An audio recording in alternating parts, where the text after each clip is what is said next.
আমাদের বর্তমান সনাতনী সমাজের প্রতিটা সন্তান মোহ মায়াগ্রস্ত জড় জাগতিক বিষয়ে আসক্ত হয়ে গেছে। জড় জাগতিক বিষয়ে আসক্ত হওয়ার ফলে তাদের মন বিচলিত, বড়ই চঞ্চল স্বভাবের হয়ে গেছে। এই চঞ্চল স্বভাবের মন নিয়ে যা কিছুই উপলব্ধ করা হোক না কেন, তিনি তা ভালোভাবে উপলব্ধি করতে পারবে না। হ্যাঁ সনাতনী সন্তান, গীতার ৬ষ্ঠ অধ্যায়ে ৩৩ নম্বর শ্লোকে অর্জুন জিজ্ঞাসা করেছেন, অর্জুন ইউবাচ ইউহায়ং যুগস্তয়া ভোক্তঃ সামেন মধুসূদন এতস্যাহং ন পশ্যামি চঞ্চলত্বৎ স্থিতিং স্থিরাম।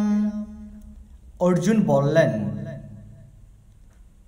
হ্যাঁ মধুসূদন, তুমি আমাকে যে যোগ উপদেশ দিয়েছ, আমার মনের চঞ্চলতা বশত আমি তা সত্ত্বেও নিশ্চিত ভাবে তা নিতে পারছি না বা গ্রহণ করতে পারছি না।